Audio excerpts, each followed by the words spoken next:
వైఎస్ఆర్ కడప జిల్లా జమ్మలమడుగు నియోజకవర్గంలోని దేవగుడిలో దివంగత ముఖ్యమంత్రి డాక్టర్ వైఎస్ రాజశేఖర రెడ్డి విగ్రహం ధ్వంసం ఘటనపై మాజీ ఉప ముఖ్యమంత్రి ఎస్బి అమ్జద్ బాషా తీవ్ర ఆగ్రహం వ్యక్తం చేశారు. ఈ సందర్భంగా ఆయన మాట్లాడుతూ రాజకీయంగా అవకాశాలు కల్పించిన వైఎస్ రాజశేఖర రెడ్డి విగ్రహాన్ని ధ్వంసం చేయడం అత్యంత దుర్మార్గమైన చర్య అని విమర్శించారు. వైఎస్ఆర్ లేకపోతే దేవగుడి కుటుంబానికి రాజకీయ అస్తిత్వమే ఉండేది కాదని వ్యాఖ్యానించారు. ఈ ఘటనకు బాధ్యులపై కఠిన చర్యలు తీసుకోవాలని ఆయన డిమాండ్ చేశారు. దేవగుడిలో ధ్వంసం చేయడము ఎంతవరకు సమంజసం ఒక్కసారి ఈ రాష్ట్ర ప్రజలందరూ కూడా ఆలోచన చేయాల్సిన అవసరం ఉంది. ఇంత దుర్మార్గమా? అసలు ముందుగా దేవగుడి ఫ్యామిలీ ఏ రకంగా రాజకీయాలు వచ్చారో అందరికీ తెలిసిన విషయమే. రాజశేఖర రెడ్డి గారు, ఆ మహానేత దివంగత ముఖ్యమంత్రి డాక్టర్ వైఎస్ రాజశేఖర రెడ్డి గారు పెట్టిన భిక్ష మీకు, మీ కుటుంబానికి. ఈరోజు మీరు ఎమ్మెల్యేలుగా, మంత్రులుగా ఈరోజు చలామణి అవుతున్నారంటే ఆ మహానేత దివంగత ముఖ్యమంత్రి డాక్టర్ వైఎస్ రాజశేఖర రెడ్డి గారు పెట్టిన భిక్ష వల్లనే అని చెప్పి ఈ సందర్భంగా తెలియజేసుకుంటున్నాను. ఇది మర్చిపోవద్దండి. పుట్టగొత్తలు ఉండవు.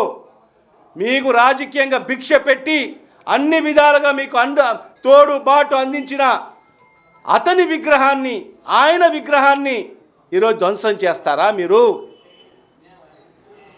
ఎవరు కూడా మిమ్మల్ని క్షమించే పరిస్థితి ఉండదు ఈ రాష్ట్రంలో.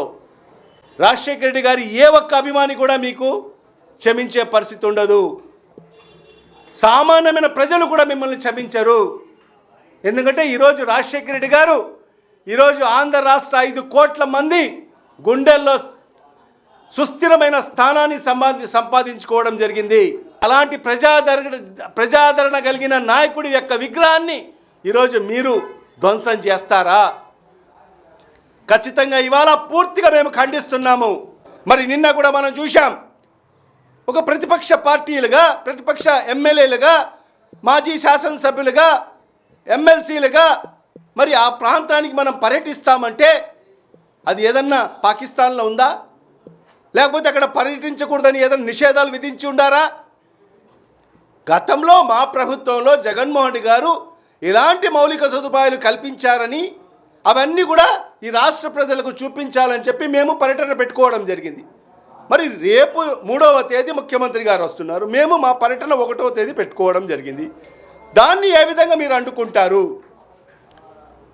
వందలాది పోలీసులను పెట్టి మోహరించి మీరు ఇక్కడి నుంచి ఒక్క అడుగు కూడా ముందుకు వేసేదానికి వీలు లేదు అని చెప్పి ఏ రకంగా మమ్మల్ని నిర్బంధించారో మీరందరూ కూడా సాక్షులు అని చెప్పి కూడా ఈ సందర్భంగా తెలియజేసుకుంటున్నా.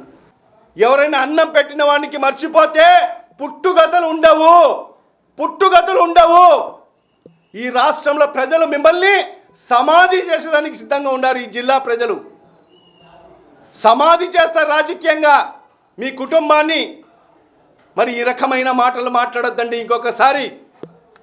ఖచ్చితంగా తస్మాత్ జాగ్రత్త, ఖబర్దార్.